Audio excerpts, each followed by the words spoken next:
오늘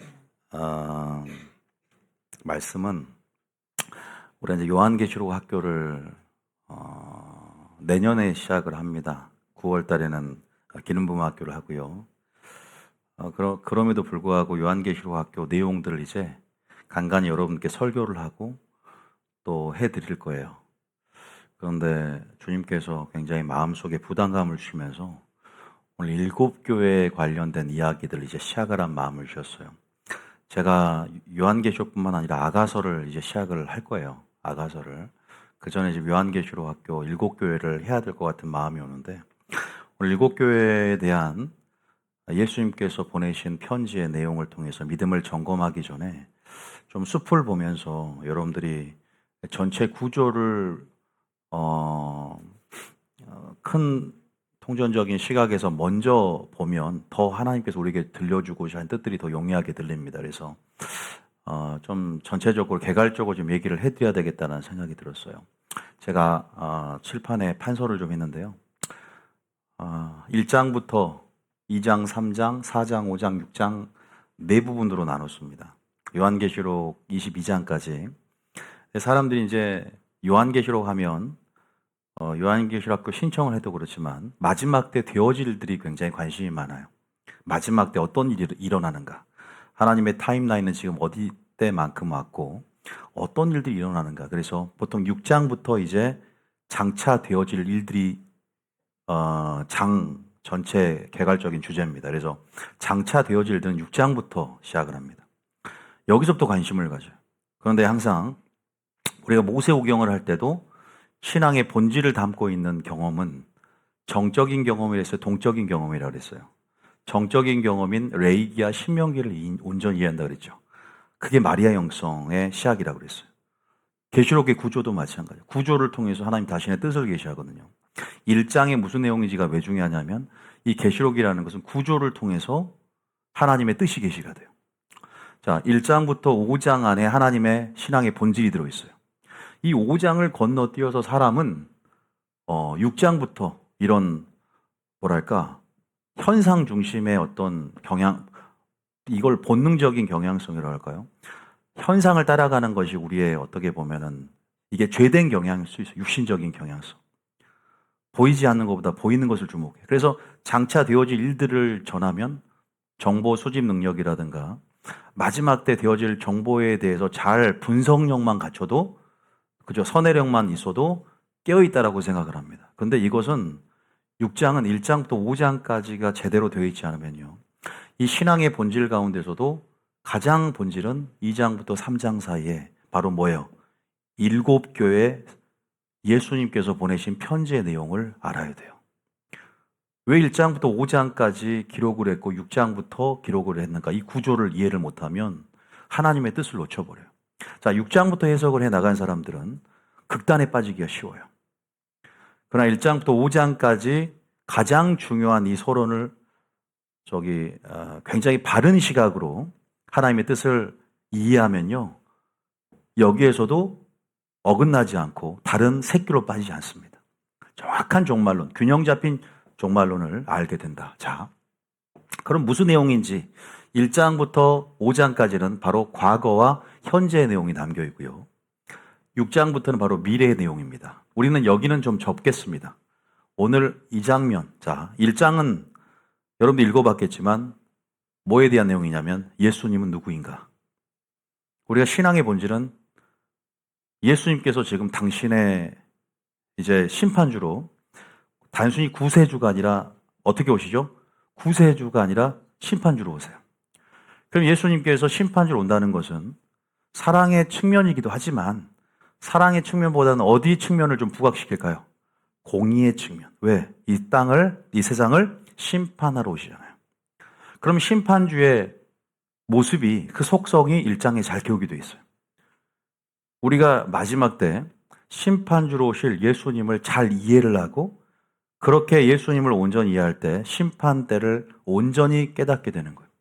심판의 양상도 알게 되고 먼저는 우리가 예수님이 누구인가 공의의 주님을 온전히 이해를 해야 돼요. 자, 공의의 주야. 심판주죠. 그러면 이제 예수님이 누구인가를 바탕으로 해서 편지를 보내요. 7교회에 편지를 보내는데, 그죠? 이것이 바로 2장, 3장 소아시아에 보내는 예수님의 편지입니다. 그러니까 왜 편지를 보내냐?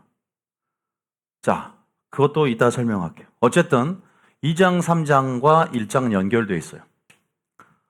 1장에 예수님이 자기를 계시하면서 이따 잠깐 보겠지만 그러면서 2장, 3장 연결돼서 그들의 뭐예요? 편지를 보내는데 편지 내용을 이따 얘기해 드릴게요. 그럼 4장, 5장은 뭐냐? 바로 여러분들 읽어봤겠지만 천상의 보좌가 펼쳐지면서 천상의 모습이 나옵니다. 거기에 내생물도 나오고 또 24장로도 나오고 그런 반열들이 소개가 됩니다.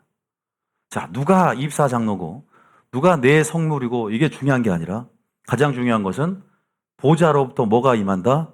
심판이 이 땅에 부어진다는 것이 중요해요. 그 장면을 목격합니다.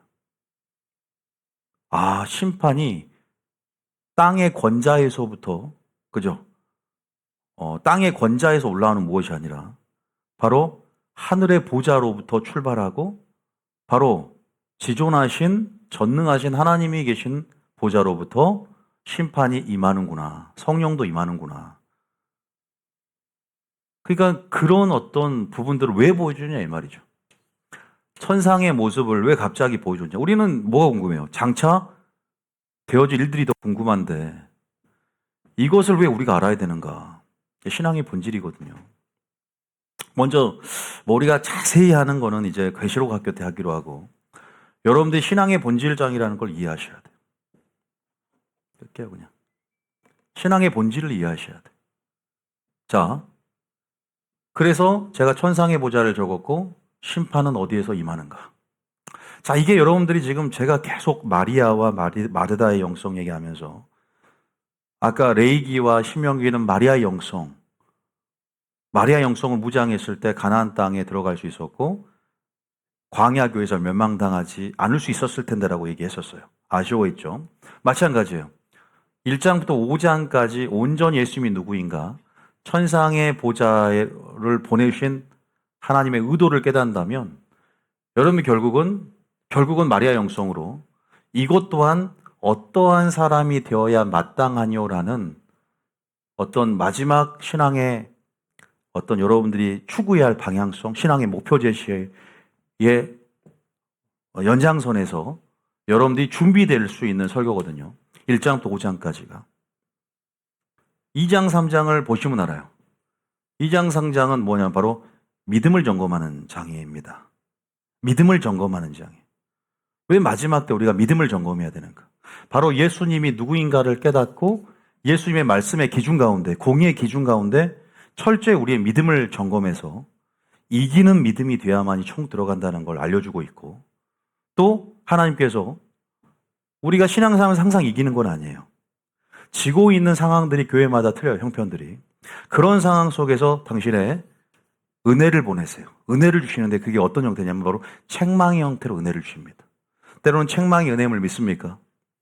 주님이 책망의 설교, 채찍질하는 설교가 우리에게 은혜가 됩니다. 그것이 우리가 그 말씀을 받고 회개를 통해서 다시 한번 지는 상황 속에서 돌파해서 이기는 상황으로 다시 말해 주님 보실 때 이기는 믿음 안에서 승리하길 원하기 때문에 이 요한계시록은 전체적으로 하나님의 공의에 대한 심판, 공의에 대한 모습들을 우리에게 소개하지만 하나님의 공의는요. 제가 요한계시록을 뭐 전부 다 얘기해야 되겠지만 우리에게 뭐 좀 위로를 줍니다. 믿습니까? 사랑만 위로를 준 줄 알았어. 그런데 뭐도 위로를 준다? 하나님의 공의도 위로를 줘요. 7교회의 성도들이 어떤 자에게는 위로로 느껴지는 성도가 있어. 깨어있는 자겠죠. 어떤 자에게는 두려움으로 느껴지는 성도가 있어. 이것은 자는 성도들이에요. 지는 성도들이에요. 그러니까 그런 부분에 대해서 이제 총체적으로 이해하게 될 겁니다. 자, 여러분들에게 제가 참 요한계시록학교 수업을 지금 할 수 없고 개괄적으로 잠깐 말씀을 드렸어요. 이 전제는 여러분 초신자가 아니고 어느 정도 계시록을 조금 읽어봤다라는 좀 이렇게 어느 정도 수준이 올라와 있는 성도들을 대상으로 해서 지금 설교가 이해가 될 거라는 생각이 들어요. 그 정도만 하겠습니다. 제가 여기까지는 말씀을 드리고, 자, 그러면 2장, 3장에 대해서 좀 더 얘기를 해드릴게요. 지금 여러분들이 한번 볼게요. 계시록 한번 펴보십시오. 잠깐 계시록 2장, 3장을 제가 온전히 여러분들에게 이해시킬 텐데 계시록 1장을 한번 먼저 한번 봅시다. 자, 제가 아까 계시록 1장의 장 제목이 누구인가? 예수님은 누구인가 말씀해서. 자, 신앙의 본질은 하나님을 아는 것이고 예수님이 누구인지 아는 것입니다. 적그리스도를 아는 것이 중요해요? 하나님을 아는 것이 중요합니까? 그렇죠. 왜? 하나님을 아는 것이 곧 영생이다 그랬어요. 요한복음 17장 3절에. 그래서 우리가 하나님 아는 지식이 없어 이 백성이 망한다고 그랬어요. 지피지기 백전백승이라도 우리가 마귀의 전략과 괴계 그 전술들을 온전히 이해했을지라도 이해할 수 있는 것 자체가 오해가 있는 것이 빛 가운데 하나님을 아는 빛 가운데 어둠의 전술을 드러낼 수 있기 때문에 하나님을 아는 전제로 우리가 마귀를 이기는 거예요. 할렐루야. 다시 말해서 하나님을 아는 것이 승리의 관건이다. 그런데 거기에 대해서 마지막 때는 이제 또 우리가 하나님 온전한 위로를 받기 위해서 온전히 우리가 또 하나님의 뜻을 알기 위해서 1장에 굉장히 중요한 내용이 납니다. 바로 이제 나 심판주로 올 예수님이 어떤 모습으로 오는지 지금 한국교회 가운데 하나님의 공의의 측면들을 부각하지 않고 그죠? 이게 반쪽짜리가 위험할 수 있는 게 그냥 사랑 안에서는 다 기만해 버려요. 또 사랑을 강요하지 않는 공의만 외치는 교회는 또 공의 가운데 비판과 정죄가 난무합니다. 이러한 상황 속에서 그럼에도 불구하고 한국교회가 처한 현실 가운데 지금 경외감이 사라지는 하나님의 심판주로서의 예수님의 인식이 너무나 저하되어 있다. 그래서 마지막 때는 내가 심판할 권세를 아버지께로 받았고 이 세상을 또 이 세상에 너에게 환난을 주는 자들을 신부들을 내가 위로를 주고 안식을 주고 내가 심판을 너에게 환난을 주는 자를 내가 환난으로 갚아서 형벌을 내릴 거라는 심판주의 모습으로 우리에게 다가옵니다. 또 예수님의 속성 가운데 그 공의의 모습들은요 심판뿐만 아니라 질투하시는 하나님 또 우리의 모든 심장과 폐부를 감찰하시고 숨은 동기까지도 드러낼 수 있는 그러한 우리의 죄를 숨길 수 없는 그러한 전지전능하신 모습뿐만 아니라 공의 가운데 심판대 앞에서 다 드러낼 것이다 라는 심판이 얼마 남지 않았고 그 심판대 앞에서 너희가 한 사람도 하나님의 심판대를 벗어나서 숨을 곳이 없다라는 부분들을 분명히 필어가면서 우리에게 당신의 자신의 속성을 계시하는 장면이 나옵니다. 자, 1장 얼마나 위로가 있는지를 환난을 당한 자들에게 우리 성도들에게 한번 읽어볼까요? 계시록 1장 7절 읽어봅니다. 오늘 전체적으로 개괄적으로만 합니다. 1장 7절입니다. 시작. 볼지어다 그가 구름을 타고 오시리라. 각 사람의 눈이 그를 보겠고 그를 찌른 자들도 볼 것이요 땅에 있는 모든 족속이 그로 말미암아 애곡하리니 그러하리라. 아멘. 재림의 장면이 나오죠. 그 다음에 예수님께서 자기를 계시하는 모습을 한번 봅시다. 13절입니다. 자, 13절에 다 제가 해드리진 않고요. 중요한 모습들만 얘기하겠습니다. 공의의 측면들. 자, 13절입니다. 자. 촛대 사이에 인자 같은 이가 발에 끌리는 옷을 입고 가슴에 금띠를 띠고. 가슴에 금띠를 했다는 것은 이제 우리가 예수님을 인식하는 데 있어서 우리의 구주이시지만 우리의 삶의 왕이요 임금임을 깨달아야 됩니다. 왕 같은 모습으로서 여러분의 삶 가운데 왕이냐 임금이냐 그게 그 어떤 예수님에 대한 내가 예수님을 나의 무엇으로 여기느냐라는 측면들을 여러분들 신앙생활 가운데 점검해 봐야 돼요. 그분은 왕이세요. 나의 삶의 모든 주권을 양도하고 우리는 그분께 속한 자로서 우리가 그분을 경배하고 그분을 찬양하고 그분의 성을 높이면서 살아가야 할 백성들이다. 믿습니까? 이것을 먼저 인식을 해요. 그럼 두 번째 14절입니다. 시작.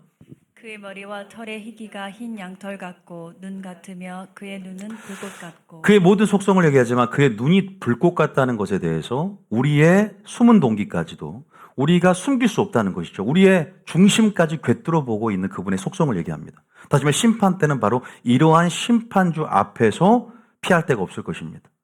그래서 우리가 어떻게 살아가는 거야 이건. 공의의 주를 드러내는 것은 죄를 짓지 말라는 것이겠죠. 이것은 주님을 경외함으로 심판을 대비하라는 것이죠. 우리가 분명히 알아야 돼요. 그리고 이분은 우리로서는 이러한 모습들이 위로가 돼요. 빨리 주님 오세요. 지금 저를 핍박하는 세상을 심판해 주세요라는 의미예요. 주님은 이러한 속성으로 저 악인들을 빨리 처단해 주세요라는 그 공의의 주로서 그 공의를 실현해 주세요.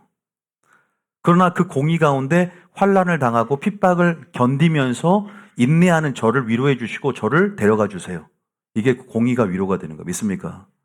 요한계시록은 그런 책이에요.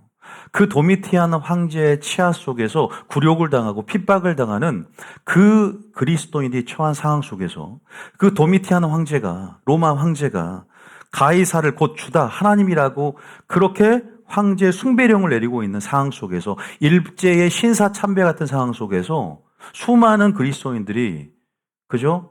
그 모든 핍박 가운데 굴복하지 않고 다 저항했고 전부 뭐예요? 승리를 하고 있는 이기고 있는 신앙으로 서 있던 교회들이 많이 있었어요. 서모나 빌라델비아처럼. 그런 상황 속에서 이러한 교인들은 주님의 재림의 심판대가 주님의 이러한 모습이 얼마나 위로가 됩니까? 그냥 사랑으로 무조건 저 악인들을 덮어주는 것이 아니라 기다려주지만 하나님은 공의 가운데 판결해 주시기 때문에 그 공정한 재판이 얼마나 기다려지겠습니까? 할렐루야. 그러니까 참고 견디는 자에게는 위로가 되는 거예요. 할렐루야. 여러분 참고 견디셔야 돼요. 말씀을 붙잡고 하나님의 말씀에 조금 더 그 저울추 앞에서 하나님의 다림줄 앞에서 조금 더 어긋남 없는 담대함으로 모든 상황 속에 이기고 있어요. 근데 일곱 교회는 그 하나님의 다림줄로 정확하게 하나님의 공정한 재판 가운데 담대함, 이기는 신앙으로 온전함 가운데 나올 수 있도록 배려해서 책망을 해줄 수 있는 것이 은혜인 거예요. 믿습니까? 어떤 자를 나는 데려가겠다. 이 이기는 자는 반드시 유업을 받는다. 그 기준을 제시해 주는 거예요. 그래서 알아야 돼요. 우리가 사랑에 기만하면 안 돼, 더 이상. 그래서 처음에 1장에 그러한 모습들을 알려주시는 거예요. 나는 불꽃 같은 눈으로 왕의 금띠를 차고 나 예수님은 너희들 어린 양의 초라한 모습으로 왔어. 그때는 나를 그저 초라했어요, 아주. 근데 지금 얼마나 위험 있고 아주 시내산에서 불꽃 가운데 음성을 발하는 모습처럼 위험 있는 모습과 아주 장엄한 광경이에요. 재림의 장면. 믿습니까? 모든 것을 쓸어버리러 오시는 거예요. 물심판처럼. 나의 신부들을 데려오는데 그 왕이 얼마나 그 신랑이 얼마나 든든해 보여. 하트 뿅뿅. 그죠? 예? 하트 뿅뿅 나야 해도 신부 눈에서. 자, 그런 의미에서 보세요. 15절은 보세요. 또 그의 발은 뭐예요? 풀무불에 단련한 뭐예요? 주석 같다. 이건 심판주로가 이 주석 같다는 것은 이 발을 심판의 발. 다시 말해서 밟아버리겠다는 발바닥에 재와 같이 악인들은 완전히 재와 같을 것이요. 또 포도주 틀을 밟으러 오잖아요. 악인들을 밟으러 오세요. 빛난 주석 같다. 이 심판은 어떤 묵시문학 안에서 또 성경 전체에서 심판주로서의 위엄을 드러낼 수 있는 구절들이에요. 발이 꼭 빛난 구리 주석 같다. 심판을 얘기합니다. 다 심판 얘기를 하고 있어요. 자, 그리고 16절에 보죠. 나머지는 나중에 하기로 하고요. 또 공의적인 측면만 얘기하잖아요. 좌우에 날성검이 나오죠. 이 검으로 심판하는 그 광경을 상징적으로 보여주고 있는 막 예수님이 막 검이에 막 뭐 섞어서 하는 것도 아니고 입에서 솜이 막 나오고 진짜 검을 넣었다가 뺀 사람도 있는데 그게 아니라 여기서는 상징적인 모습이죠.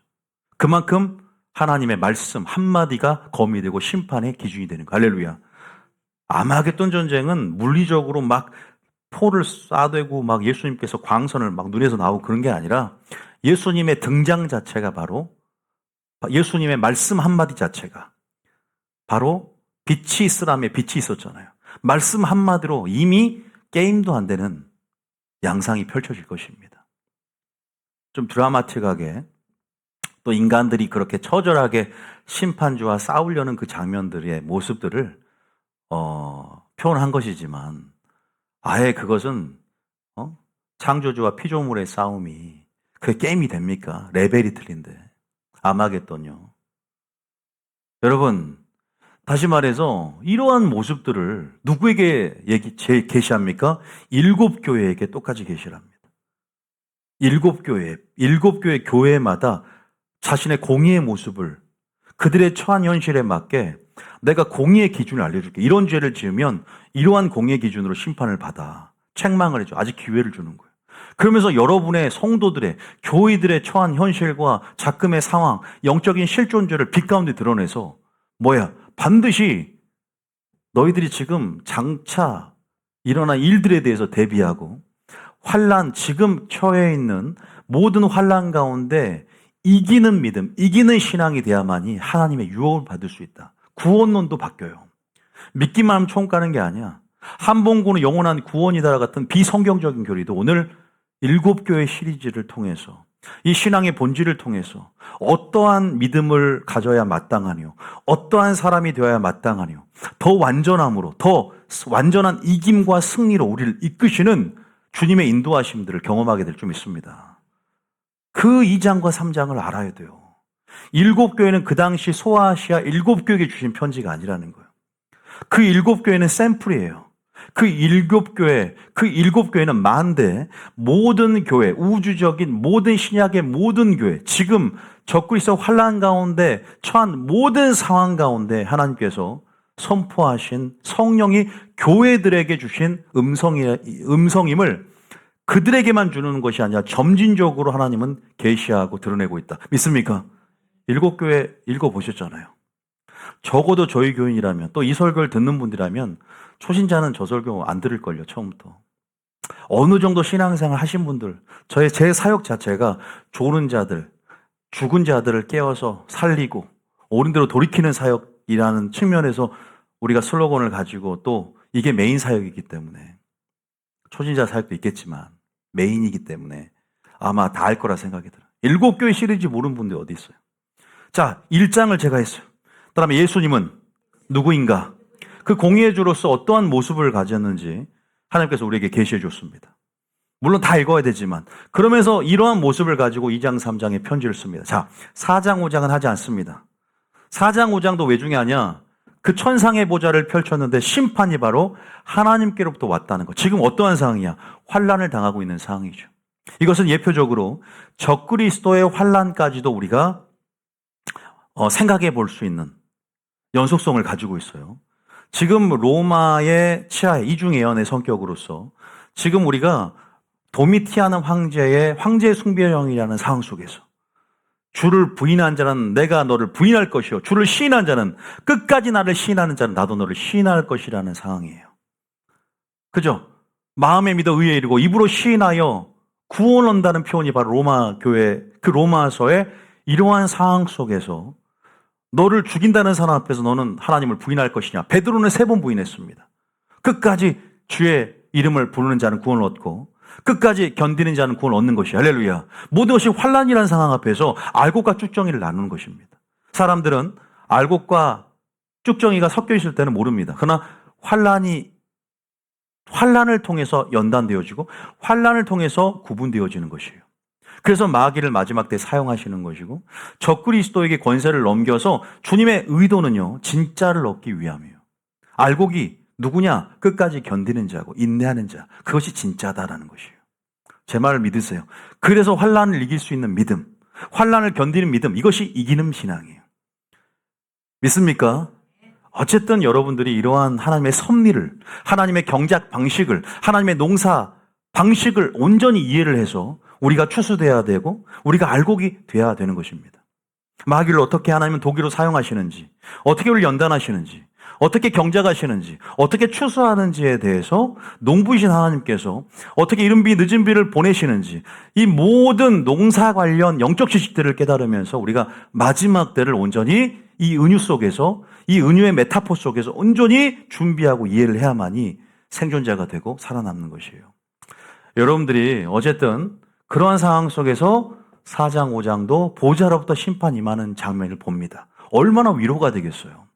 아니, 도미티안 황제의 권자가 영원할 것 같고, 세상은 이제 세상은 미쳐 날뛰고, 이제 세상은 그런 어떤 강대국 속에서 그 패권 다툼에서 그렇게 하나님 없이 진행되는 것 같고, 하나님의 예언은 성취되지 않고 그들의 권자가 영원할 것이라는 두려움 속에 있을 수 있지만 결국 그들 역시도 피조물이고 재림으로 인해서 다 심판받을 뿐만 아니라 하나님의 심판대 앞에서 하나님의 보좌에서 그런 심판의 도구들의 모습들을 보고, 그죠? 그러한 어떤 심판의 모든 뭐랄까 출발지가 근원지가 바로 하늘 보자라는, 우리에게 소망을 하늘에 두고 소망을 하나님께 두라는 사인을 주면서 얼마나 위로가 됐을까. 할렐루야. 우리가 그러잖아요. 야, 이 악인들도 영원하지 않구나. 하나님만이 영원하고 하나님의 뜻대로 행하는 자만이 영원히 서는구나. 할렐루야. 이런 생각을 하지 않겠어요? 우리로 하여금 하늘을 바라보게 만들고 우리로 하여금 천국을 바라보게 만들 때만큼 소망이 있습니까? 주님은 그런 의도에서 4장 5장을 우리에게 집어여서 6장 장차 일어날 일들이 너무나 엄청나게 무서우니까, 전무후무한 대환란이고 3분의 1이 지구가 파괴되는 엄청난 계시적인 영역들이 이제는 벗겨지기 때문에 주님은 우리에게 무엇을 붙잡고 무엇을 바라봐야 되는가, 어디에 소망을 둬야 되는가, 너희는 어떠한 믿음이 되어야 되는가, 이기는 믿음이 되라. 할렐루야. 이기는 신앙이 되라는 거예요. 그리고 믿음을 점검해서 책망하여서 회개하여서 승리하라는 거예요. 7교회 편지를 보냅니다. 어떤 모습으로 자기가 누구인가를 계시하면서. 여러분들이 2장부터 3장까지가 7교회에 관련된 내용인데, 여러분들 에베소 교회부터 시작해서 라오디가 교회까지 정독을 해야 돼요, 원래는. 그러나 오늘은 제가 특별하게 여러분과 함께 칭찬받는 부분은 뺄게요. 무엇을 책망했는가? 다시 말해서 우리의 믿음을 점검해야지. 예수님께서 편지를 보낸다면 우리도 지금 도미티아노 황제의 어떤 황제 숭배론 가운데 뭐 철권 정치, 공포 정치를 하면서 막 이런 공산주의 체제 가운데 자유민주주의를 잃어버리고 우리가 그런 아직 상황은 아니에요. 그러나 마지막 때는 점점 적그리스도의 정부화 될 것이고, 그 바벨론 시스템으로 준비되어 있기 때문에 그리스도인들은 전부 다 핍박을 당하면서 거의 교회는 존립의 위기에 서게 될 것입니다. 공산주의가 판치게 될 것이고, 마지막 때는 빅브라더 시스템 안에서 예수 믿는 것이 이렇게 힘들 정도의 탄식과 배도가 일어나게 될 것입니다. 그런 상황을 맞이하게 될 거예요. 차별금지법이 통과되면 어떤 일이 벌어질지 여러분들은 상상도 못합니다. 목사는 돈이 많아야 돼요. 왜? 고소를 많이 당하니까. 동성애 언급도 못해요. 전도도 쉽지 않습니다, 이제. 교회마다 동성애를 직원으로 고용을 해야 돼요. 가능할까요, 이게? 그런 일들이 일어날 텐데. 어쨌든 그 모든 이러한 상황 속에서 우리가 손해보고 좁은 문 좁은 길로 더 마지막 때 거세어지는 핍박 속에 더 폭풍으로 들어가야 되는 상황 속에서 여러분들이 지금 준비가 돼야 될 텐데, 아직 여러분들 시작도 안 했고, 게임은 재난의 시작 가운데 시작도 안 했어요. 이걸 비용을 계산하고 감당할 준비를 하셔야 돼. 편안한 신앙생활, 그건 여러분이 꿈꾸는 것이고, 너 하나님 나라에 들어가려면 너희가 핍박을 받아야 할 것이다. 환난을 겪어야 할 것이다. 사도 바울은 계속 그리스도인들에게 이런 말을 했어요. 좁은 문 좁은 길로 들어가게 될 것이다. 마지막 때 대환란이 있을 것이고, 자녀를 위해서 울어야 되며, 우리에게 얼마나 예수님께서 대환란에 포커스를 맞춰서 그 지향점을 가지고 설교를 하시고 대환란을 준비하라고 얼마나 많이 말씀하신 줄 아세요? 우리는 근데 진짜 이 환란을 이길 수 있는 믿음, 우리 앞에 크고 작은 환란까지도 이기지 못하는데 어떻게 대환란을 이길 것인가? 환란이 어떤 의미가 있는가? 그리스도인에게 환란이 어떤 의미가 있는가? 우리가 이러한 부분들에 대해서 성경적으로 다시 한번 주님의 우리에게 환란을 주신 목적뿐만 아니라 환란이 어떤 유익이 있고 환란이 어떤 의미가 있는지에 대해서 성경으로 영적 지식을 가지고 자라나지 않으면 다 실족해버리고 배도해버립니다. 그러니까 우리가 이제 앞으로 교회가 앞으로 겪어야 할 많은 상황 속에서 우리는 그 상황들을 온전히 이해하면서 우리가 이제 준비해 나가야 되는데요. 자, 그런 의미에서 제가 7교회의 지금 상황들을 우리가 얘기하면서 여러분들에게 이제 어떻게 우리가 어떠한 사람이 되어야 마땅하뇨? 믿음을 점검해 가볼 거예요. 근데 되게 7교회를 분류를 해볼 수 있어요. 그 하나님이 원하는 믿음과 또 하나님이 어떤 부분을 책망한지에 대해서 제가 분류를 해봤어요. 나름대로 분석을 해보면서 이런 식으로 그룹이 이어지더라고요. 내가 이런 신앙을 하나님이 기뻐하구나. 마지막 때 계시록 7교회 이런 믿음을 주님이 칭찬하는구나. 그 부분들을 한번 제가 아까 잠깐 적어봤는데요. 자, 그다음에 에베소, 버가모, 두아디라, 사대, 빌라델비아, 서모나, 뭐예요? 서모나, 라오디게아 잘못했네요. 여기 라오디게아. 자, 제가 라오디게아로 수정합니다. 그래야 뭔가 있어 보이고 또 뭔가 여러분들 집중력이 있기 때문에 실수로 한번 적어봤어요. 야, 역시 여러분들 누가 아까 지적을 해줬죠? 예. 발전이 있는 거예요. 자 봅시다. 일단 제가 개괄적으로 잠깐 얘기해드리고 여러분들이 성경을 읽는 게 좋아요. 자, 우리가 1장 예수님이 누구인가를 알았어요. 각 교회마다 처한 상황 속에서 예수님의 공의의 모습들, 자신의 속성을 계시하면서 편지의 서두를 이제 쓰면서 포문을 엽니다. 자, 근데 에베소 교회 같은 경우는 알다시피 뭐가 부족했냐? 첫사랑을 잃어버렸다 그랬어요. 사랑이 없다 그랬어요. 제가 사랑이 X 쳤어요. 그런데 왜 공의는 동그라미 쳤냐면 칭찬받는 부분도 있어야죠, 성도가. 예를 들어서 우리가 7교회는 성도나 교회에게 주신 편지. 그러니까 우리의 믿음을 점검해 봐야 되는데 나는 어떤 부분들이 부족한가? 나는 무엇이 떨어졌는가? 나는 주님이 또 이런 부분에서 그냥 유기하는 것이 아니라 책망을 또 해줘요. 따라합니다. 은혜가 책망의 형태로.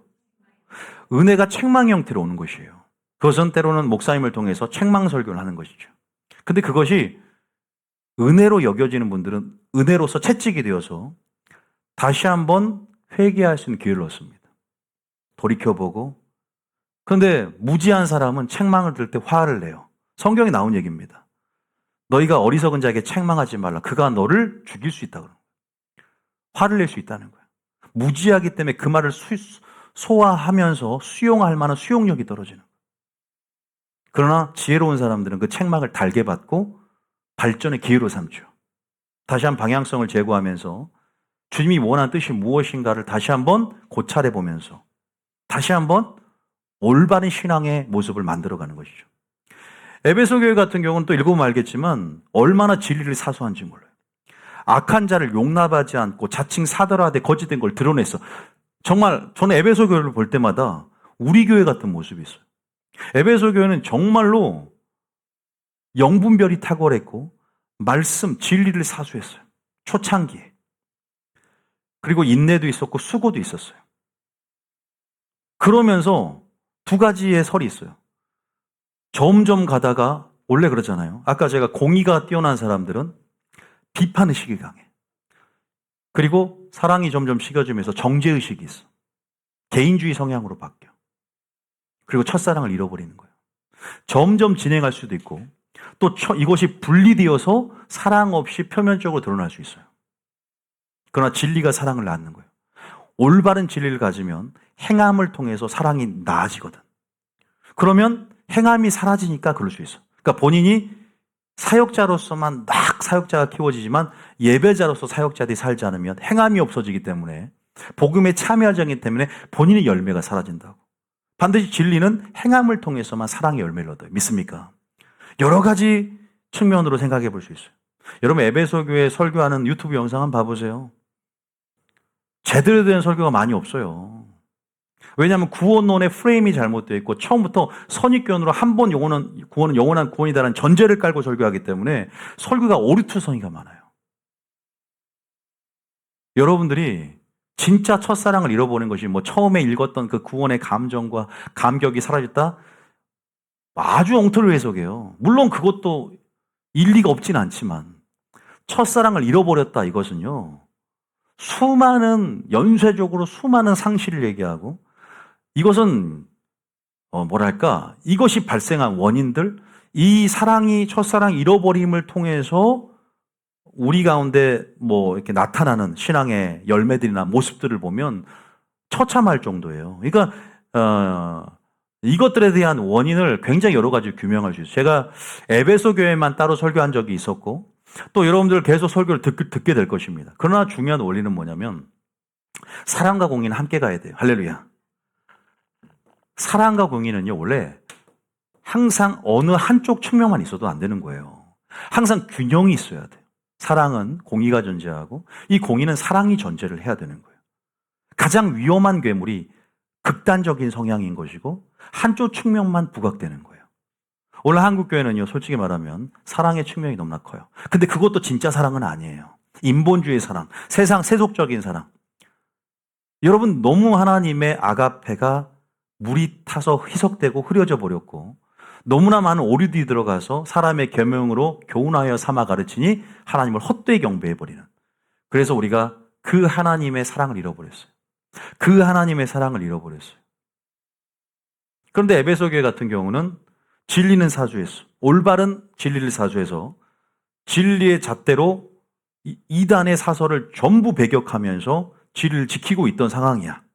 근데 이들이 왜 진리 속에 아주 유리한 조건에서 진짜 사랑을 행할 수 있는데 왜? 이들은 행하지를 않았어. 지식만 되고 머리에. 그러니까 우리 교인들이 하나님께서 올바른 씨를 뿌리고 있는데도 행하지 않으면 에베소 교회의 꼴이 되는 거예요. 반드시 행해야 될 점 있습니다. 듣기만 하여 자신을 속이는 자가 되지 않기를 축복합니다. 반드시 말씀을 들으면 행하려고 드려야 되고 너희가 이를 행하라. 그리하면 살리라. 행함은 생명과 연결되어 있다. 믿습니까? 그러니까 우리 같이 지금 다른 사람들, 다른 교회는 진리가 없어서 사랑도 없는 거예요. 근데 우리는 진리가 있기 때문에 이 진리 속에서 행함을 통해서 이 사랑을 낳아야 되는 거예요. 할렐루야. 그러니까 수많은 측면들을 우리가 영적 원리를 알기 때문에. 믿습니까? 아주 간단하게만 지금 설명을 했어요. 제가 고린도 교회 얘기하면서 사랑이 없으면 소용이 없다 얘기하면서 사랑과 분리될 수 있는 사역들에 대한 얘기를 했어요. 결국 사랑이 없으니까 촛대를 옮겨버리겠다 그래요. 항상 사랑과 공의는요, 두 축이고 항상 균형을 이루기 위해서는 항상 서로가 서로를 전제 개념으로 우리가 여겨야 된다. 참 여러분들이 공의라는 것에서 째다까 미슈파트라는 원어를 써가면서 정의와 고우적으로 써가면서 하나님의 의의 측면, 그 의는 사랑을 전제로 하고 그 사랑은 의를 전제로 하는 이것이 통합적인 선의 개념이다. 믿습니까? 하나님의 속성의 기초의 원리는 것이죠. 그런데 한쪽 측면 없으니까 공의만 있으면 소용없다는 거예요. 너 첫상 잃어버렸으니까 나 임재 키내서 떠나버리겠다. 버림받는 거야. 지옥 간다 이 말이. 왜? 그러니까 에베소 교회에게 하나님은 책망을 하는 거야. 첫상 잃어버렸으니까 사랑을 잃어버렸는데 행위를 찾으래. 보세요. 행위를 찾으래. 네 행위가 어디에서 떨어졌는지 살펴보고 행위를 찾으래. 그렇지 않으면 촛대를 옮겨버리겠다. 이거. 그리고 촛대를 만약에 네가 회개해서 그 행위를 찾고 사랑을 회복하면 다시 열매를 맺기를 시작하면 다시 행함 있는 삶 믿음으로 들어가서 진리를 사수할 뿐만 아니라 사랑과 균형 있는 비판의식 안에서 진리도 사수하고 사랑도 행하면 이기는 자가 되어 유업을 얻을 것이다. 할렐루야. 우리가 막 살면 안 돼요. 충격적인 말씀. 충격을 받아야 돼요. 한 교회가. 충격이 없어요, 여러분. 여러분 주변 사람에게 얘기해 보세요. 충격이 없어, 사람들. 자, 에베소 교회는 우리가 대충 보세요. 지금 왜 제가 에베소를 좀 자세히 했냐면 이거와 정반대가 바로 버가모와 두아디라야. 그다음에 버가모, 두아디라. 이제 반대야, 반대. 이제는 사랑은 있어. 근데 공의가 X야. 반대죠. 자, 일단 제가 이걸 설명하기 전에 자, 사대와 라오디가 둘 다 공통점이 뭐예요? 책망만 받은 교회. 그다음에 사대는 죽은 교회. 라오디가 미지근한 교회. 얘들은 아예 죽었고 미지근해져 버렸어. 지금 한국 교회 실존의 모습이야. 근데 반대예요. 서모나 빌라데에는 뭐만 있어요? 칭찬만 있는데 우리가 어떤 마지막 때 믿음을 가져야 되냐 보세요. 따라하면 인내와 충성. 이 두 개 때문에 하나님이 칭찬을 받아. 그러니까 우리가 믿음이 마지막 때는 환난에 이길 수 있는 믿음, 인내하는 믿음, 진리에 끝까지 충성된 믿음이 있어야 돼. 믿습니까? 이 덕목을 찾는다고. 왜 마지막 때 믿음 있는 자를 보겠느냐 하시면서 이러한 성령의 열매들이 사라진다고 하는 거예요. 그래서 인내와 충성을 우리 교회에서 얼마나 강조해. 그러면서 여호와의 300용사, 기도원의 300용사 이런 얘기하면서 충성심이란 게 무엇인가. 또 끝까지 견디는 자는 구원이라. 끝까지 견디면서 인내의 말씀을 지켰은즉 서모나와 빌라델비아 교회 칭찬하는 내용을 보세요. 어떤 믿음을 칭찬할까? 나의 어떤 믿음? 여러분, 얘들은요, 이 교회는요, 이 성도들은 칭찬만 받아. 책망이 전혀 없어요. 그런 성도가 되시길 예수님 축복합니다. 사랑과 공의의 균형을 가졌기 때문에 그 사랑, 그 공의의 영향력들이 하나님의 성품의 기초를 이루었기 때문에 흔들리지 않는 거예요. 사랑이 강권하고 하나님의 심판이 나를 경외감을 만들어서 사람보다 하나님을 더 두려워하게 만들어. 그러니까 이길 수 있는 거야. 믿습니까? 그런데 얘는 반대야. 사대와 라오디 교회는 아예 죽었어. 아예 미지근해져. 근데 이 모든 원인이 어디 있을까라는 거지. 왜 이렇게 돼버렸지? 다 이유가 뭐라고 생각해요? 원인이 뭘까요? 바로 말씀의 부재라고 저는 감히 말해봅니다. 이들이 먼저 제대로 된 하나님의 성품을 알았더라면, 하나님에 대한 공의에 대한 온전한 설교를 들었더라면, 하나님의 사랑에 대한 온전한 설교를 들었더라면 목회자 영향력이 상당할 것입니다. 성도들이 전부 미지근해지고 다 죽었어요. 왜? 한 번 구원 영원한 구원이야. 공의에 대해서는 강조를 안 해줘. 그러니까 버가모 두아디로 이따가 말겠지만 사랑은 많아요. 근데 공의가 없어서 어떻게 돼요? 전부 행음하고 우상 숭배를 하는데 이것은 세속화가 진행되는 거예요. 죄를 지어도 어차피 총 가는데 죄를 짓게 담력 있고 담대함이 들어오잖아요. 그죠? 이해되셨죠? 그러니까 원인도 분석을 해봐야 돼요. 왜 한국교회 이렇게 됐는가? 왜 자금의 한국교회 영적 실존적인 모습, 실상들을 봤을 때 왜 사대교회가 같고 라오디아 교회 같이 돼버렸는가? 이들은 왜 얘들 보면 누가 생각나요? 다음 여호수아와 갈렙. 이 두 명이 왜 가나안 땅 들어갔다고 했죠? 온전히 순종했고 충성했죠. 인내와 충성이에요. 진짜 믿음이라는 것은요, 끝까지 견디는 거. 그러니까 처음에 시작이 아무리 좋아도요, 끝이 중요한 거예요. 제가 항상 처음보다 뭐가 중요하다? 끝이 중요하다. 지금 여러분들은 이렇게 숲을 먼저 볼 때요, 하나님의 뜻이 이런 1장부터의 구조 속에서 감춰진 뜻들이 이해될 거야. 바로 우리는 6장부터 가면 안 돼.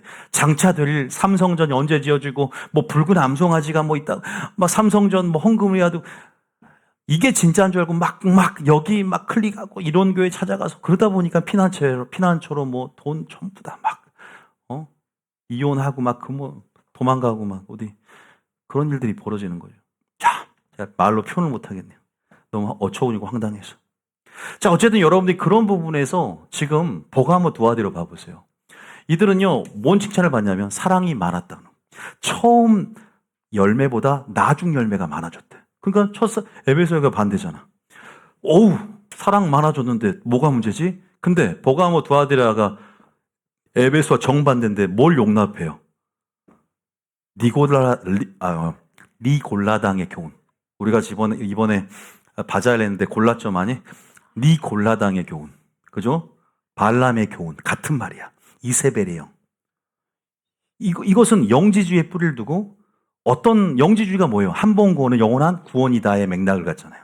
어차피 영은 구원 받았으니까. 육은 이원론적으로 마음대로 살아도, 그리스 철학의 영향인데 마음대로 살아도 상관없다는 거예요.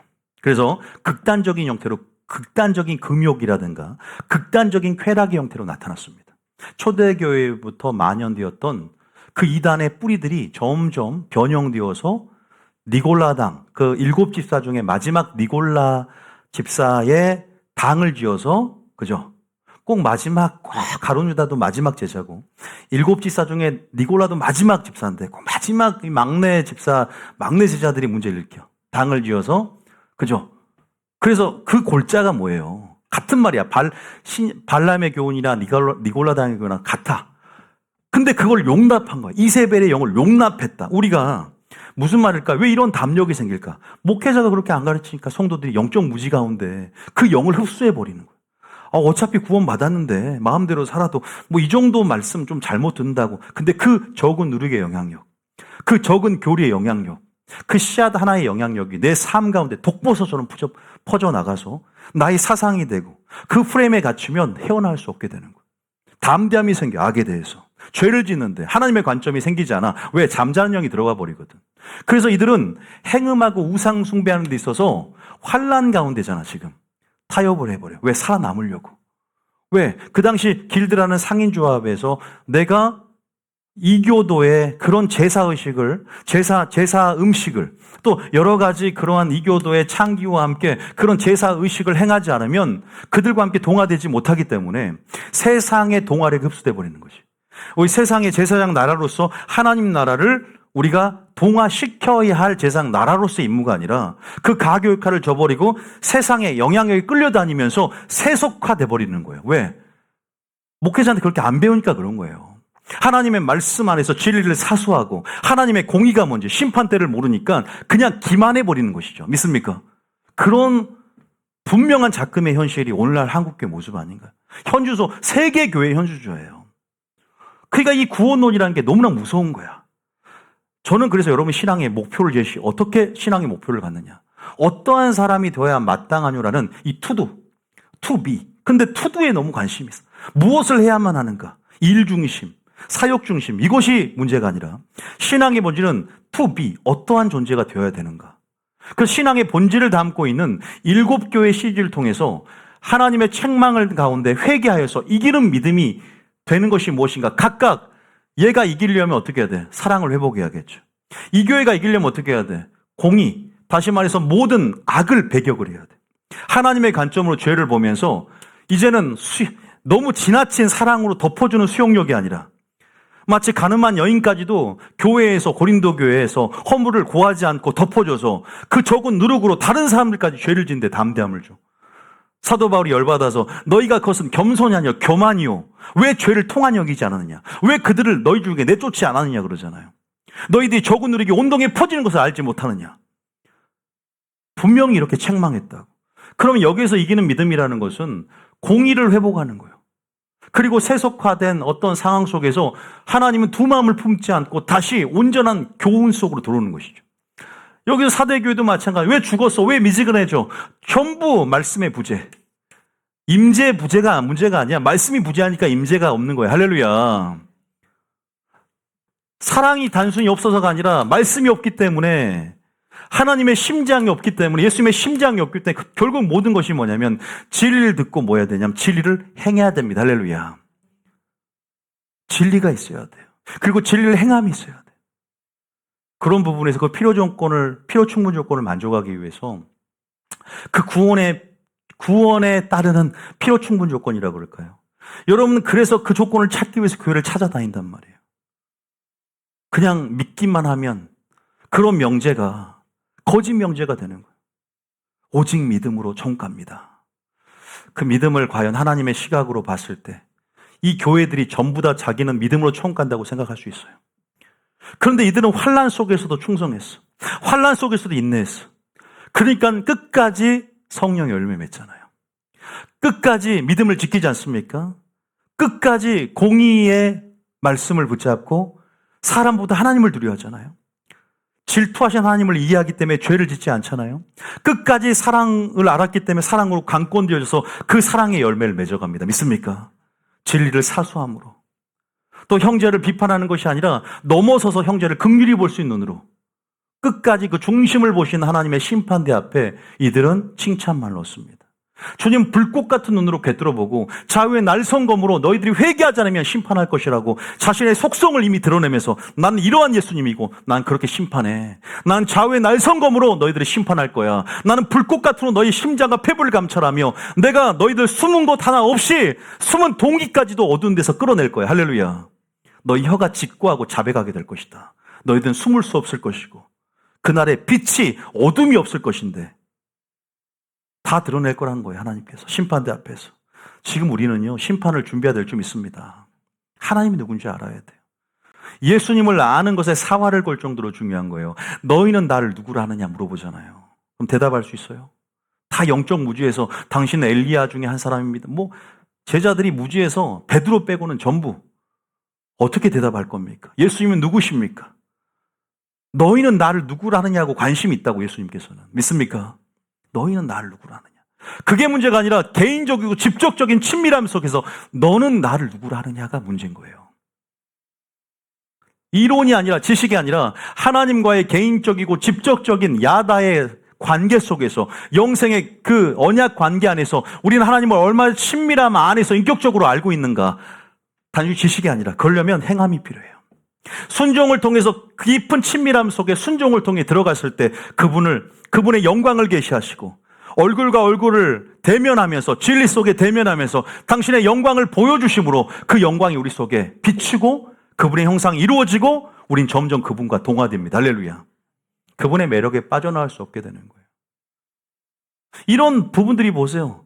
어떤 부분들은 사랑이 있지만 반쪽짜리인 거예요. 허용을 해버리면 이렇게 되는 거예요. 허용을 해버리면. 신앙은 완전해져야 돼요.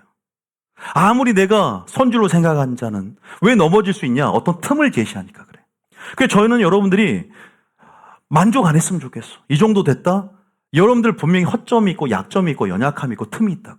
마귀는 그 틈을 밀고 들어가. 영적 무지하다. 얘는 사랑만 하지 공의를 모르면 권위에 대한 말씀으로 상처받게 만들어서, 그래서 여러분들이 사랑이 많을 수 있지만 이 공의 때문에 무너지게 만든다고. 그러잖아요. 어떤 사람은 신앙생활 보면 굉장히 잘 섬겨요. 굉장히 잘해. 근데 물질 설교만 들으면 시험 들어서 그것 때문에 부자청년처럼 멸망의 길로 들어가게 만들어버린다.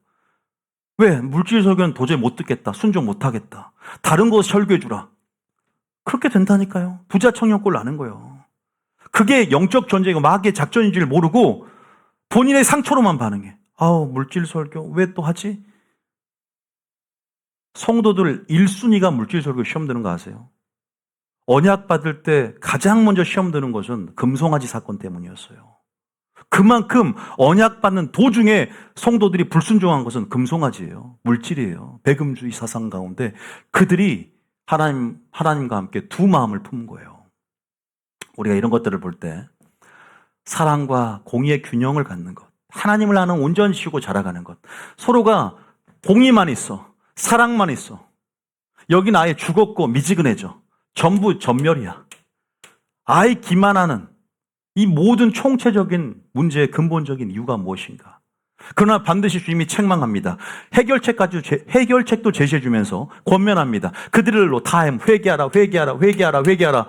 그렇지 않으면 심판당할 것이고, 회개하면 괜찮다. 회개하면 이기는 자가 된다. 할렐루야. 회개하면 용서 주겠다. 회개하면 기회가 있다. 너 아직 심장 뛰고 있다. 아직 안 죽었다. 지금 우리는 라오디게 교회가 죽은 줄 알았어. 이미 예수님도 문 밖에 서 있는 상태야. 우리 안에 들어온 것이 아니라 문 밖에서 두드리고 있어. 너희가 양심이 반응해서 문을 열고 회개하면 이기는 자가 될 수 있어. 할렐루야. 아직 기회가 있는 거예요. 한국교회 성령의 교회가 하시는 음성을 들어야 됩니다. 우리가 사랑 가운데 기만하면서, 안정감 속에서 기만하면서 우리가 구원을 얻어내라 할 수 없는 거예요. 끝까지 가봐야 되는 거예요. 할렐루야. 제가 여러분 겁박하는 게 아닙니다. 협박하는 게 아닙니다. 하나님 말씀이 너희는 이러이러하다 전하라 말씀하셨고, 마지막 교회 안에 심판이 지금 이미 임했고, 마지막 최종적인 공의가 실현되는 심판대 앞에서, 그러나 이 말씀이 어떤 자에게 뭐가 된다? 위로가 된대요. 위로의 책이래요. 어떤 자에게 위로가 되는가? 지금 그 말씀에 순종하고 있는 자들에게는 위로가 됩니다. 할렐루야. 왜? 나는 지금 모든 상황 속에서 잘하고 있는데 오히려 하나님이 나를 핍박하고 이 상황 가운데 나에게 환난을 준 자들을 하나님은 처단할 거야. 그게 우리에게 위로가 되는 거예요. 믿습니까? 그게 데살로니가후서 1장에 나오잖아요. 환난을 당한 너희는 하나님이 위로로 갚아주고, 환난을 준 너희들에게는 환난으로 갚는 것이 하나님의 공의니 그랬어요. 이 인내와 믿음으로 말미암아 하나님 나라 합당한 자로 여김을 받을 것이다 그랬어요. 할렐루야.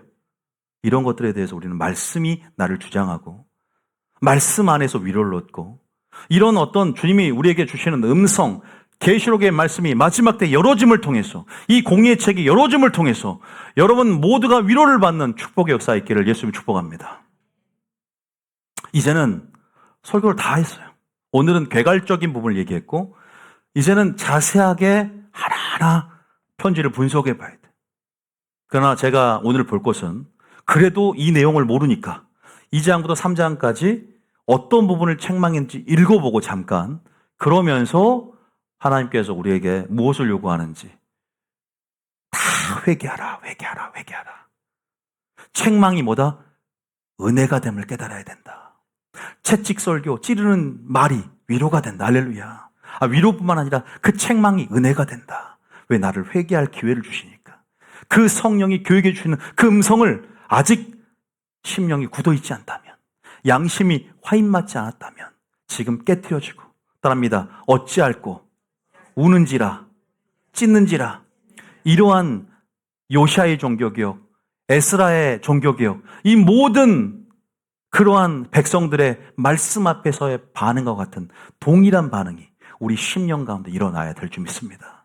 한국교회의 영적 대각성은, 한국교회의 영적 쇄신은 이 사하고 통해하는 심령으로 변화될 때 시작할 수 있다는 것이고, 더 넘어서서 마리아의 영성처럼 이 레이기와 신명기 앞에 서야 돼요. 이 1장부터 5장, 특히 2장부터 3장의 핵심 본질장 앞에 서서 성령이 교육해 주시는 성령의 음성을 들어야 합니다. 그래야 살아요. 본인이 지금 서머나와 빌라델비아 교회처럼 칭찬받는 상황이라면 계속 잘해 가십시오. 좋습니다. 좋아요. 잘해 가세요. 여기에 책망받을 것이 없는 사람도 있어요. 그러나 대부분은 책망받을 것들이 하나씩은 있을 거예요. 주님의 앞에서 부족한 부분을 배울 게 있다는 거예요. 내 양심이 나를 증거하고 있어. 이런 점, 약점, 연약함, 허물, 그런 부분들은 지금 우리가 은혜를 바라보면서 회개하면서 다시 한번 하나님이 원하시는 그러한 방향으로 우리가 다시 한 목표를 설정하고 우리 힘으로 할 수 없는 것을 우리도 알아요. 하나님도 성령이 우리 함께 일하시고 우리에게 능력과 힘과 지혜를 주셔서 그것을 하게 하실 줄 믿습니다. 그러나 우리가 먼저 인식을 하고 잘못된 것들을 먼저 분석을 하고 그러면서 그 주님의 은혜로 빛으로 나의 죄를 인식하고 자각할 때 겸손함으로 회개할 수 있게 되는 것이기 때문에 그래야 회개 합당한 열매를 맺을 수 있는 것이기 때문에 적어도 주여 영광을 내게 보이소서 영광으로 주님의 성품이 나타나야 되고 그 영광의 빛이 우리 마음을 비춰야만이 회개할 수 있게 한국교회는 그런 은혜가 필요한 줄 믿습니다. 그런 은혜들이 필요한 거예요. 지금 적그리스도가 누구인지 아는 것보다 하나님이 누구인가 공의의 그 주님을 아는 것이 먼저입니다. 믿습니까? 저는 이 설교를 여러분만 듣기를 원하겠습니까? 그런 하나님의 때가 있고 여러분들이 많이 전해야 돼요. 이 설교가 좋다면 좋아요만 누르는 게 아니에요. 구독만 누르는 게 아니에요. 널리 누가 듣지 않은데 믿음이 생길 수 있으리요. 전하지 않는데 어찌 들을 수 있으리요. 전하셔야 돼. 할렐루야. 그 역할은 우리가 하는 거예요. 그랬죠. 우리가 뭐라고 했어요? 성령을 임하면 권능을 받고 땅끝까지 복음의 증인되라고. 알아서 해주겠다가 아니라 여러분들이 퍼뜨려야 될 거 아닙니까? 믿습니까? 여러분의 역할을 감당해야죠. 저도 그러니까 설교하잖아요. 그 역할을 감당하기 위해서. 그럴 때 분명히 여러분들이 승리하게 될 것이고 이기는 믿음으로 나가게 될 줄 믿습니다. 자, 2장 봐보세요. 읽고만 봅시다 이제. 자, 그래도 우리가 확인 한번 해봅시다. 자, 먼저 에베소. 자, 한번 2절부터. 자, 1절부터 한번 형식만 우리가 볼 거니까 에베소 교회는 다 읽어볼게요. 자, 1절에 에베소서 2장이 아니라 계시록 2장 1절. 자, 좋습니다. 에베소 딱 하니까 아주 센스가 있어요. 에베소서 2장 1절 폈어요. 자, 계시록 2장 1절에 시작. 에베소 교회의 사자에게 편지하라. 오른손에 있는 7별을 붙잡고 7 금 촛대 사이를 거니시는 이가 이르시되. 아까 1장에 주님이 자신을 속성을 드러낸 장면과 똑같죠? 여기서 왜 이러한 자기 계시했을까? 오늘은 하지 않을 거예요. 다 그 교회가 처한 상황에 맞게 말씀을 보내요. 그 교회가 처한 상황에 맞게 당신을 계시하세요. 그 교회가 처한 상황에서 어떤 자에게는 소망 주고 어떤 자에게는 하나님이 책망을 주기 위해서 정확한 모습으로 말씀을 보내신다는 의미예요. 믿습니까? 여기서는 교회의 머리가 바로 나야. 내가 너희 사자들 주의 종과 또 이 교회의 머리 되어서 주권적으로 너희가 함께하고 있고 함께 진행하고 있고 너희의 주인됨, 너희의 그런 인도하심의 주체가 바로 나라는 사실을 강조하는. 근데 마지막에는 반대로 어떻게 해요? 이 머리에서 떠나버리겠다는 거예요. 반대의 모습까지도 얘기해요. 머리는 난데 내가 이 임재에서 떠날 수도 있어.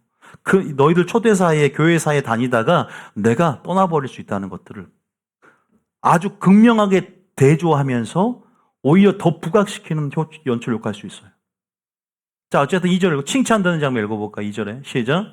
내가 내 행위와 수고와 내 인내를 알고 또 악한 자들을 용납하지 아니한 것과 왜 안 올려요? 자칭 자, 사도라 하되 아닌 자들을 시험하여 그의 거짓된 것을 내가 드러낸 것과 완벽한 교회 모습.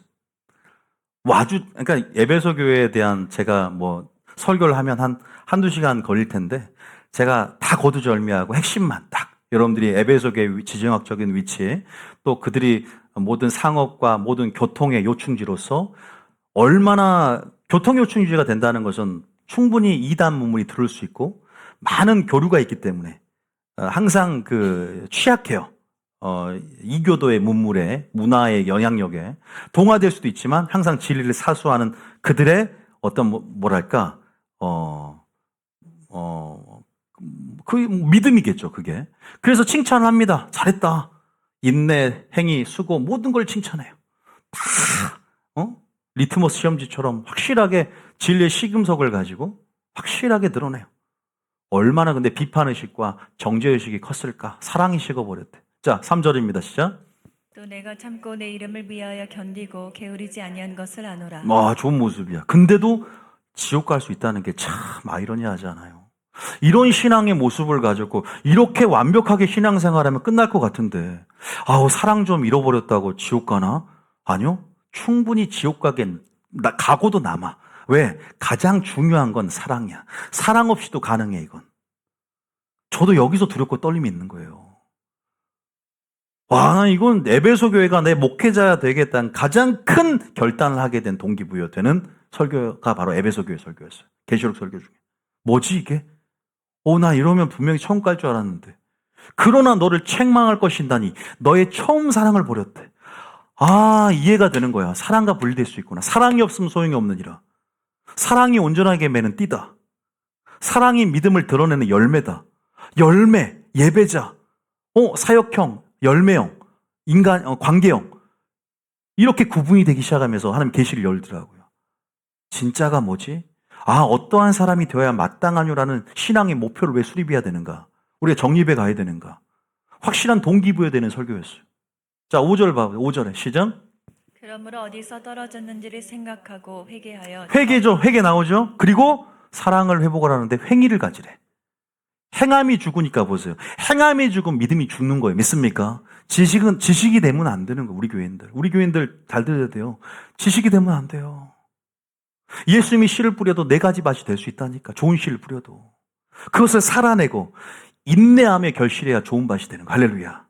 믿습니까? 자, 예수님이 씨를 뿌려도 4가지 밭 중에 1가지 밭만 됐다면 한국교회는 근데 씨도 안 좋아. 그러니까 진리 속에서 사랑이 나오는데 아예 진리가 없으니까 사랑도 없지만 진리가 있어도 사랑이 없는 것은 행하지 않기 때문에 4가지 밭 중에 3가지 밭이 돼버리는 거예요. 이해되셨죠? 이거 명심해야 돼요, 여러분. 이걸 원리로 오늘 설교하지 못하는 게 좀 안타까워. 시간이 없어서. 근데 우리가 많이 들었기 때문에 이 정도만 알고 그리하지 아니하면 내가 내 촛대를 그 자리에서 옮긴다. 이건 키네소라는 원어를 써서 임재에서 떠나가겠다. 이가봇 하나님의 영광이 벗어난다. 아까는 촛대 사회를 거니신 주님이었잖아. 근데 떠나버리겠대.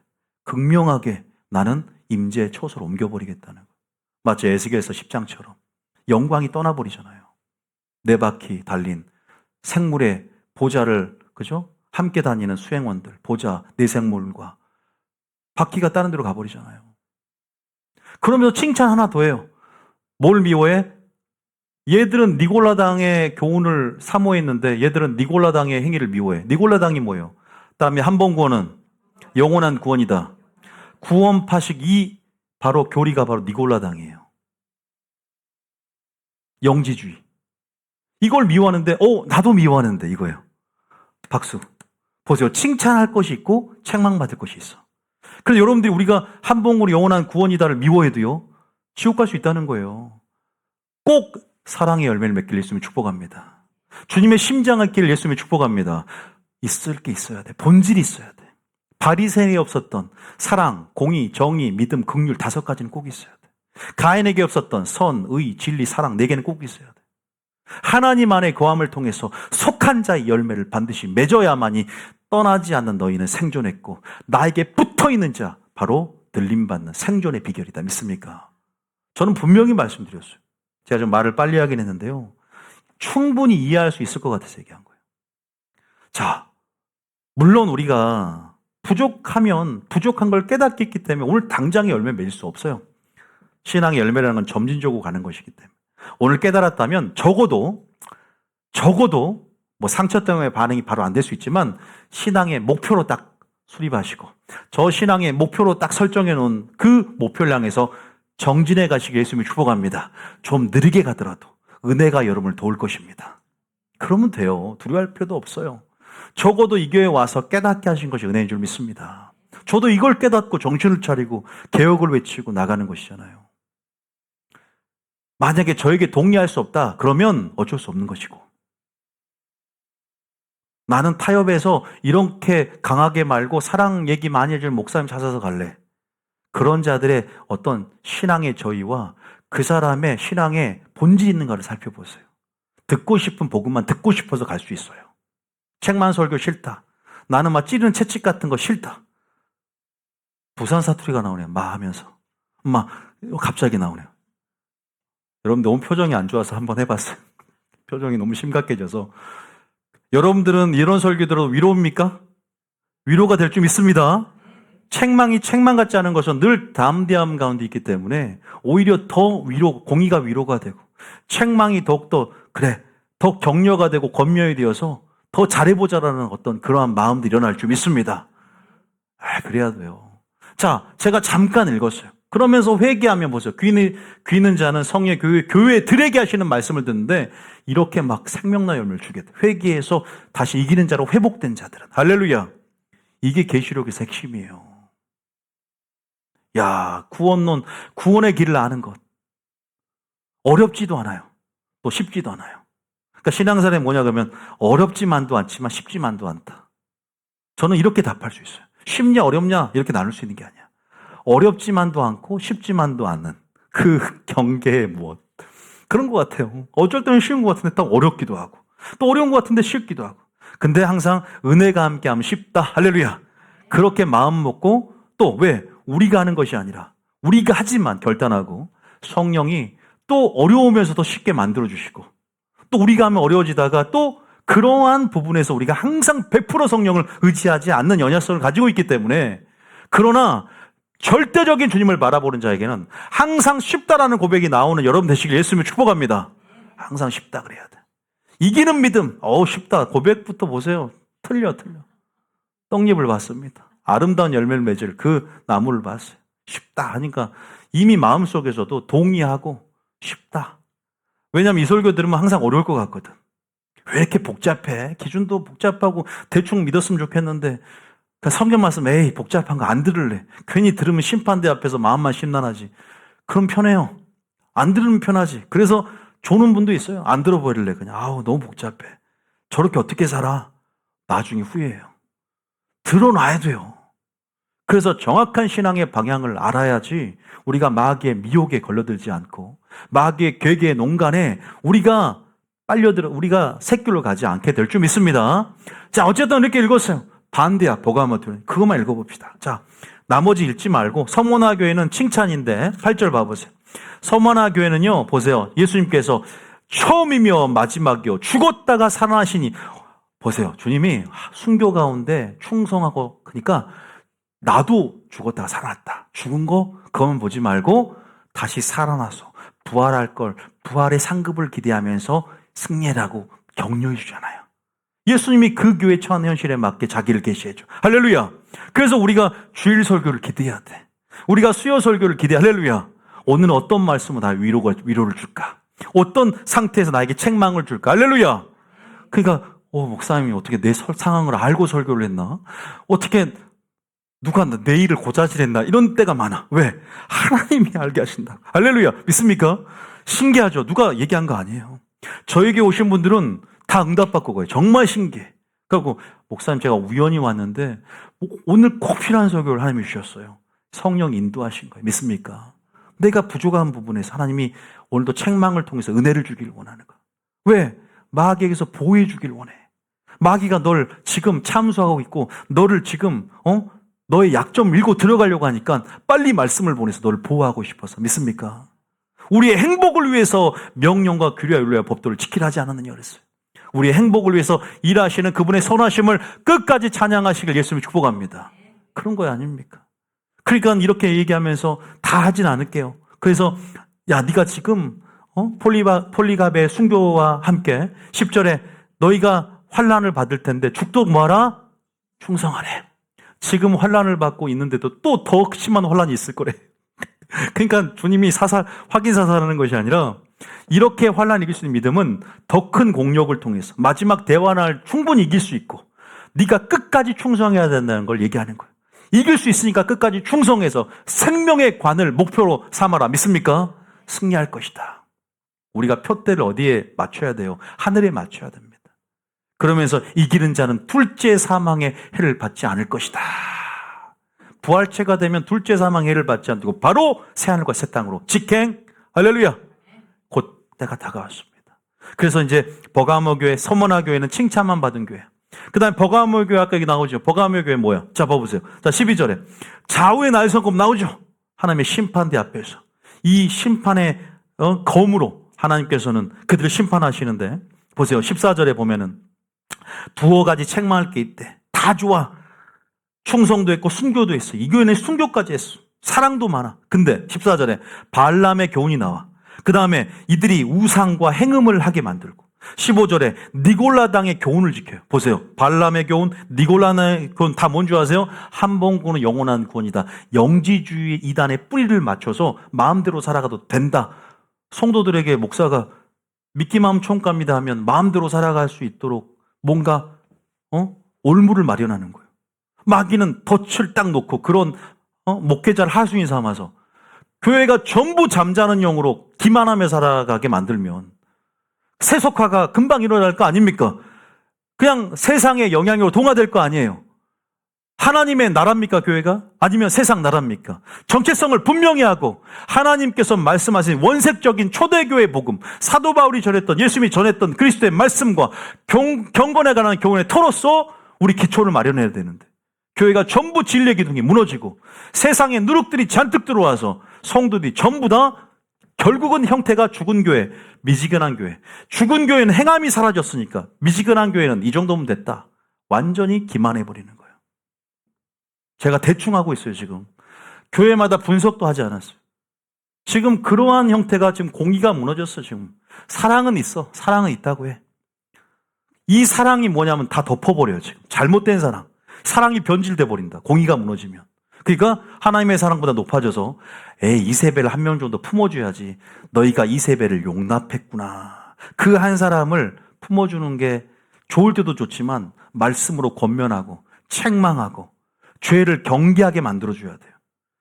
그것이 옳다라고 하는 게 아니라 잘못됐다라고. 그러나 우리가 원수와 같이 여기는 것이 아니라 때로는 그래서 기도하면서도 물들지 않도록 살펴야 되는 거예요. 믿습니까? 우리가 균형을 이루어야 되는 거예요.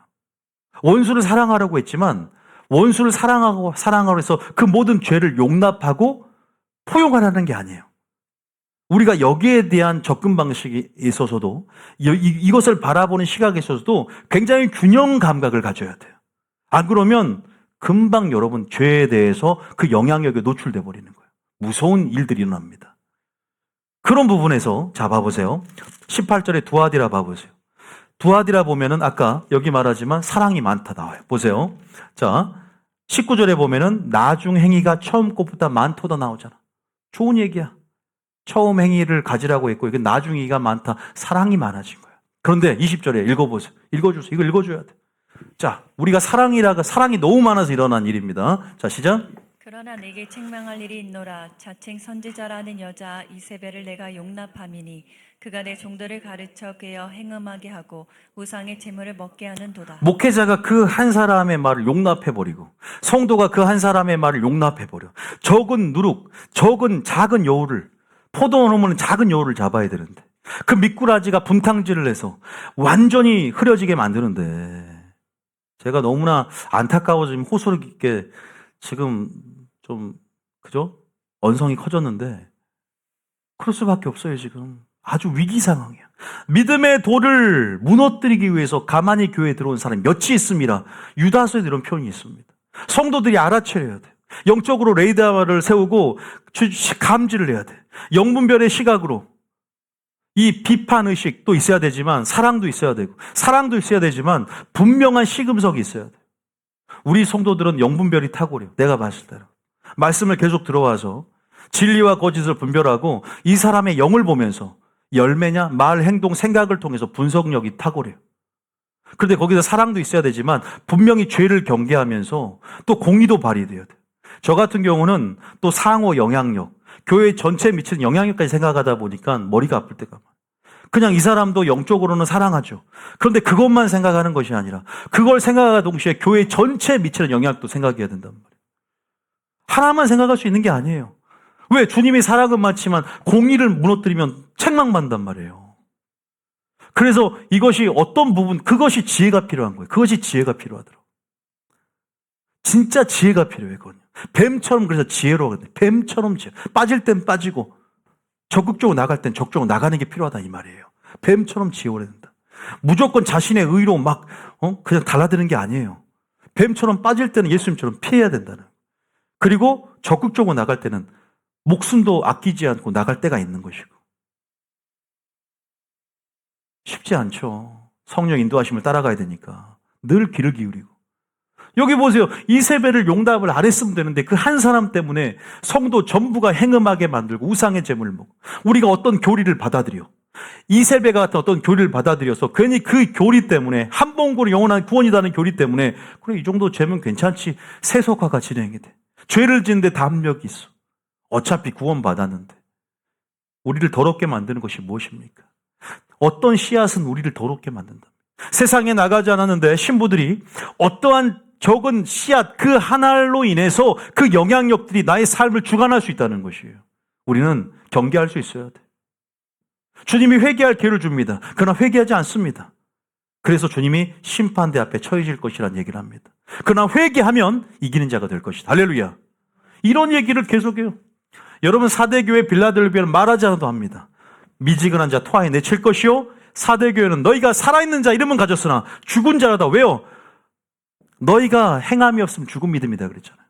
흰 옷을 입은 소수만 몇 있을 뿐이에요. 아주 소수. 그나마 그 소수 때문에 버티고 있는 거예요. 그 교회가.